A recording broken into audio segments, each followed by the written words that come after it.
Boys and girls, ladies and gentlemen, kids and adults, we're talking Ebou Adams again.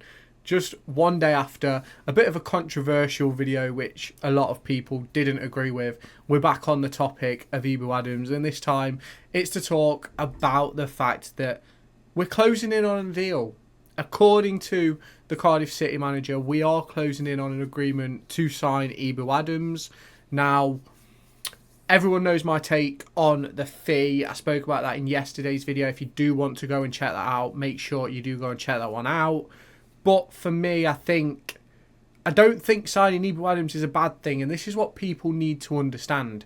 My point yesterday was not about the fact that Ebou Adams isn't good enough to play in the Championship or Ebou Adams is not a good player. My point was the fact of we can't be held to ransom and overpay on a player who we value at something completely different. Now, this is the big question. We're going to get into it in this video. We're going to talk about what the potential offer might be and my feelings around it. If you have not done so already, make sure you hit that subscribe button down below or in this top corner. Stay tuned for all of my latest Derby County and EFL Championship and League One videos, which are going to be heading your way over the course of this coming season. We're going to have game reviews, game previews, and we're going to just have loads of stuff coming to the channel. So make sure you hit that subscribe button, turn on that notification bell, and smash that like button. Well, here we have it. A deal seems to be getting closer and closer for Derby County to bring Ebou Adams back to Pride Park, this time on a permanent basis. Now, Cardiff City had a friendly against, I believe it was Kidderminster Harriers last night, and Ebou Adams was not involved at all. Now, Cardiff City went on to lose the game, I believe it was 1-0 in the end, and their manager came out post-game discussing Ebou Adams, why he wasn't involved, and he said, these are his words, as far as I know, we got an offer from Derby County, but nothing is finalised, so until that moment, Ebou Adams is still a Cardiff City player. We didn't want to risk him because we are potentially close to a deal, but in football, you never know. Things may not get done today, but we didn't use him, but tomorrow is another day, we never know. Now, obviously for me, a lot of Cardiff City fans have put out their opinions and basically said, we don't need Ebou Adams, but he'd be a good squad player for us. And that is exactly how I see it as well for Cardiff City. Is Ebou Adams is not going to be their starter next year. They wouldn't have let him out on loan if he was going to be a starter, in my opinion. So it's one of those where they can set their fee where they want. It doesn't mean Derby have to pay it. It doesn't mean that fee isn't going to change. But I think my big thing was Derby County cannot be held to ransom for the transfer of Ebou Adams. Now, what we do know in more recent news is that Cardiff City is set to bring in, I think it's Chris Willock from QPR, another midfielder. They seem to have a fair chunk of midfielders, so to me it comes across as if Ebou Adams may even struggle to get on the bench at Cardiff City. So it comes across to me that the best thing for all parties is for him to come to Derby. Now, as mentioned yesterday, my biggest problem is around the fee. I don't think he's worth £1 million. And obviously over the course of 3 years, that ends up working out closer to £3 million than it does to £1 million all in. So I personally, I hope the deal is something along the lines of, say, £500,000 up front with add-ons that can go up to £1 million. I could deal with that because if you say have an appearance thing where he makes 50 appearances, we give them another £100,000. He scores 10 goals, we give him 50 grand. He makes 100 appearances, we give them we give them 200 grand or something along those lines. We get promoted or we stay in the league and Cardiff get something. Those sorts of things I can deal with because we've then benefited from the deal in a sense. Ebou Adams plays, say, 25 games, we pay them so much money. 25 games next season, we stay up, they get X amount. Like, I think those things make sense, but I wouldn't understand us paying £1 million outright. Now, I do think that Ebou Adams would be a good signing for our squad. We have 3-4 central midfielders in the squad that are considered senior players. Obviously, Liam Thompson, Kenzo is now signed, which I think is an unbelievable deal.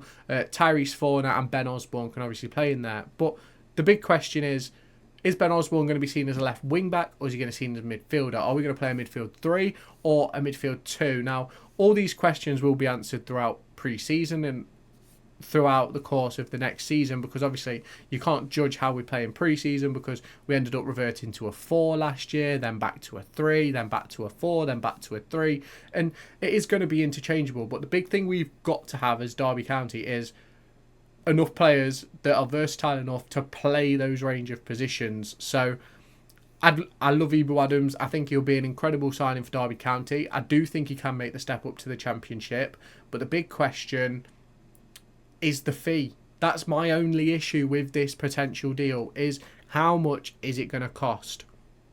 You look at, obviously, Stefan Thordarson, who I did a video on a few days ago, went to Preston for 750,000.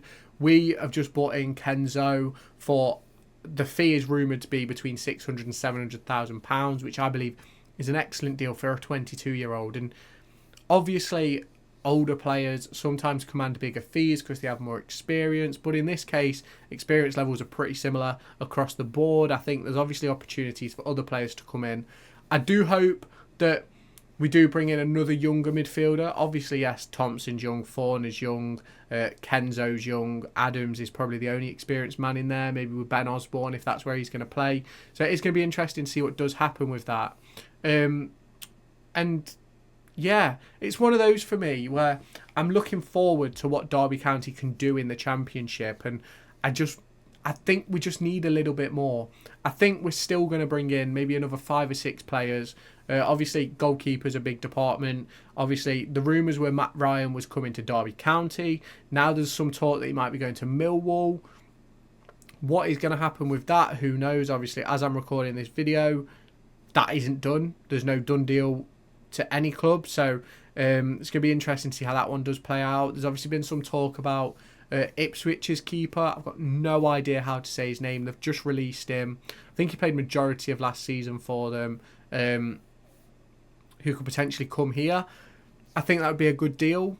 I think he showed that he was capable in an Ipswich shirt. Obviously, there's still conversations between obviously Dan Iverson potentially come in, Marat Rodak potentially come in. So there's loads of keepers on the table. We just need to get one through the door.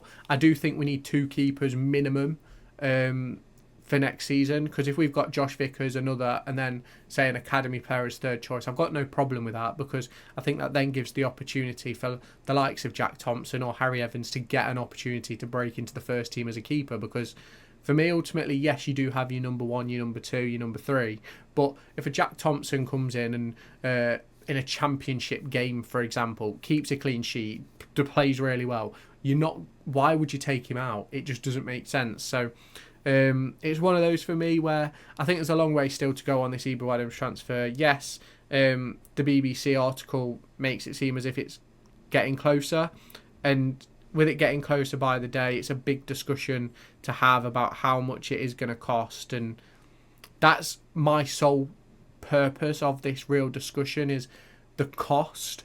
Obviously, I mentioned my main issues yesterday in that video, so if you aren't aware what they are, go and check that out. But I do think this could be a good deal for Derby. It could be an amazing deal for Derby. Ebou Adams could come in, guarantee us, well, he can't guarantee anything, but he could be a big part of us staying up.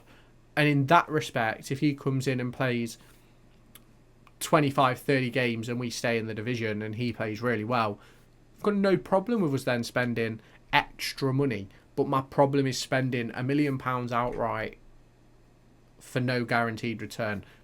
But you can let me know your thoughts down in the comments. I know I upset a few people yesterday. I do have no problem with Ebou Adams signing. I do think he's a good player. I think he can have a massive influence on Derby County's season next year. I do think he comes in and would be one of our better midfielders based on what we've got. But ultimately, I do think there's probably other options out there, similar costs, probably better with potential. So that's just the way I'm looking at it right now. But you can let me know your thoughts down in the comments. If you have not done so already, make sure you hit that subscribe button, smash that like button, and I'll catch you in my next video. Make sure to go and find me on TikTok, pictured here, and Twitter, pictured here. These are the places where I'll keep you all up to date with all my upcoming videos and my thoughts and feelings around the Formula 1 and football weekend.